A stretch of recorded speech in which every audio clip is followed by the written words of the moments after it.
نحمده ونصلي ونسلم على رسوله النبي الأمين المقين الحنين الكريم الرؤوف الرحيم أما بعد فأعوذ بالله من الشيطان الرجيم بسم الله الرحمن الرحيم سنريهم آياتنا في الآفاق وفي أنفسهم صدق اللہ مولانا العظیم۔ آج کی اس محفل میں اسٹیج کی زینت مشائخ عظام، علماء کرام اور خصوصاً آج کی اس میلاد النبی صلی اللہ علیہ وآلہ وسلم کانفرنس میں شریک پورے پاکستان سے تشریف لائے ہوئے خواتین و حضرات، عشاقان مصطفیٰ صلی اللہ علیہ وآلہ وسلم، اللہ رب العزت کا بے پایاں لطف و کرم اور احسان عظیم ہے کہ جس نے توفیق عطا فرمائی کہ ایک بار پھر عالم بالا کی خلائق کو عالم دنیا یہ دکھا دے کہ تاجدار کائنات صلی اللہ علیہ وآلہ وسلم اور محبوب خدا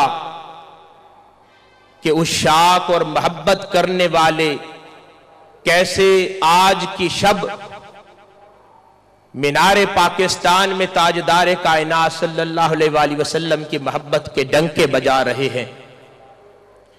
اللہ پاک ہمیں توفیق عطا فرماتا رہے کہ یوں ہی اس کے محبوب اور ہمارے محبوب حضرت محمد مصطفیٰ صلی اللہ علیہ وآلہ وسلم کی محبت کے قصیدہ اور محبت کے تذکرے اور محبت کے ڈنکے اپنی آخری سانسوں تک بجاتے رہیں۔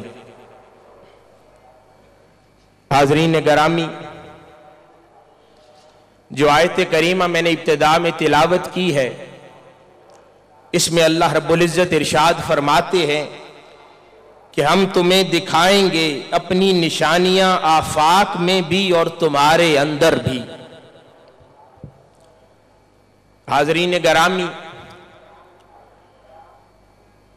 اس آیت کریمہ سے ایک بات جو سمجھ آتی ہے وہ یہ ہے کہ اللہ رب العزت نے اپنی قدرت کے مظاہر، اپنی قدرت کی نشانیاں ہر عالم میں رکھی ہیں۔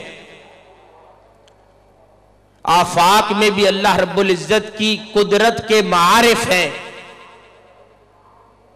انسان کی ذات کے اندر بھی اللہ رب العزت کی قدرت کے مظاہر پوشیدہ ہیں۔ اور اس آیت کریمہ کو اگر دیکھا جائے تو اس میں خصوصاً دو عوالم کا ذکر ہے۔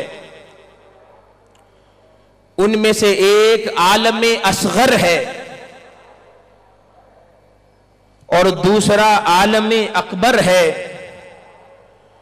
عالم اصغر آیاتنا فی انفسہم کے عنوان کے تحت ہے،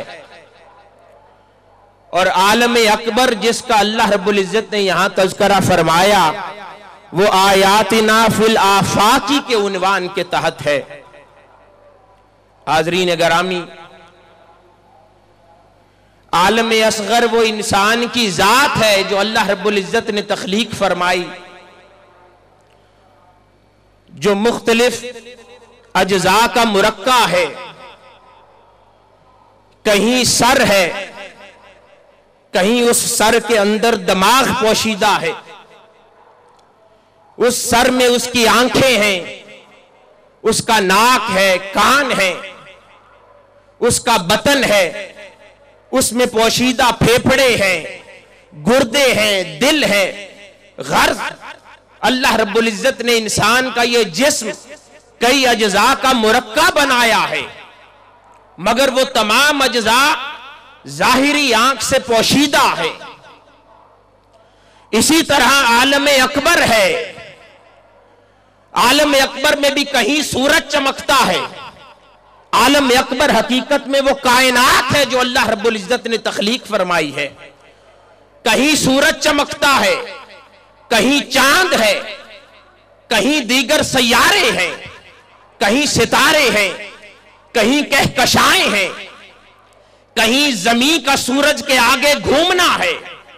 غرض یہ تمام قدرت کے مناظر اس بڑی کائنات کا حصہ ہیں جسے قرآن مجید کے مطابق عالم اکبر آفاق کہا جا رہا ہے. اور وہ اجزاء جس میں دل اور گردے ہیں وہ انسان کے اندر کی بات ہے جسے عالم اصغر کہا جا رہا ہے کہ اللہ رب العزت اپنے مظاہر اور اپنی نشانیاں انسان کو اس کے اندر بھی دکھاتا ہے. حاضرین گرامی، جو اہم بات ہے، انسان اس کا سر بھی سلامت ہو، اس کی آنکھیں بھی سلامت ہو، اس کے جسم کا ہر جز سلامت ہو، مگر پھر بھی کیا ہوتا ہے؟ ایک دن اس کا پورا جسد سلامت ہوتا ہے مگر پھر بھی وہ مر جاتا ہے، وہ فنا ہو جاتا ہے اس دنیا میں. کیوں؟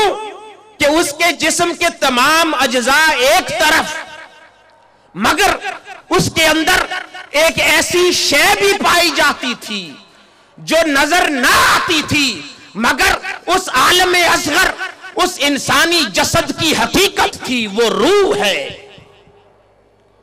وہ روح جو نظر نہیں آتی مگر اصل حقیقت ہے، اس انسان کے زندہ رہنے کی وجہ ہے، جو اس جسد کو زندہ رکھتی ہے، اس کو حرکت میں رکھتی ہے، اس میں زندگی برقرار رکھتی ہے. وہ شے روح ہے جس کو میڈیکل سائنس نہیں پہچانتی، مگر پھر بھی وہ اس جسد، اس انسانی جسد کی حقیقت ہے، وہ روح ہے.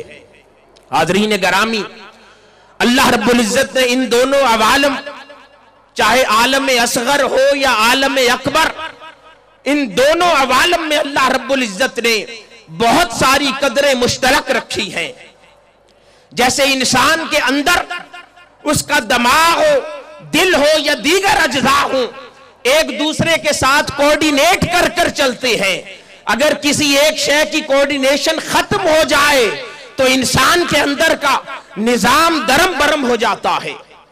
اسی طرح عالم اکبر، یہ کل کائنات، اس کے اندر بھی سورج ہو تو زمین کے ساتھ کوارڈینیٹ کرتا ہے، زمین ہو تو سورج کے ساتھ کوارڈینیٹ کرتی ہے، سیارے اپنی کہکشاؤں میں اور آربٹس میں چلا کرتے ہیں، کوارڈینیشن کے ساتھ چلتے ہیں. اگر خدا نخواستہ وہ کوارڈینیشن ختم ہو جائے تو کائنات کا نظام بھی درم بھرم ہو جائے. تو میں نے عرض کیا کہ چاہے عالم اصغر انسان کا باطن ہو یا عالم اکبر یہ کل کائنات ہو، ان دونوں میں اللہ رب العزت نے وہ قدریں مشترک رکھی ہیں. جب انسان کا جسم، اس کی جان وہ نہ نظر آنے والی روح ہے جو اس کے عالم اصغر، اس کی ذات کو زندہ رکھتی ہے، اسے تابندہ رکھتی ہے، اسے حرکت میں رکھتی ہے. اسی طرح لازم آتا ہے کہ وہ عالم اکبر جو کل کائنات ہے، جہاں پر اس کے اجزاء، کہیں سورج ہے، کہیں چاند ہے، کہیں دیگر سیارے ہیں، وہاں پر اس کائنات کو زندہ اور حرکت میں رکھنے کے لیے بھی ایک روح درکار ہے. جس طرح انسان کے جسم کو حرکت میں ایک روح رکھتی ہے، اسی طرح اس کل کائنات کو بھی حرکت میں ایک روح رکھتی ہے جو عام انسان کو ظاہری آنکھ سے نظر نہیں آتی، پر کل کائنات کی حقیقت وہ روح ہے. اب سوال پیدا ہوتا ہے کہ وہ روح کیا ہے جس کی وجہ سے ایک انسان کی ذات کی زندگی بھی ہے اور کل کائنات کی زندگی بھی ہے.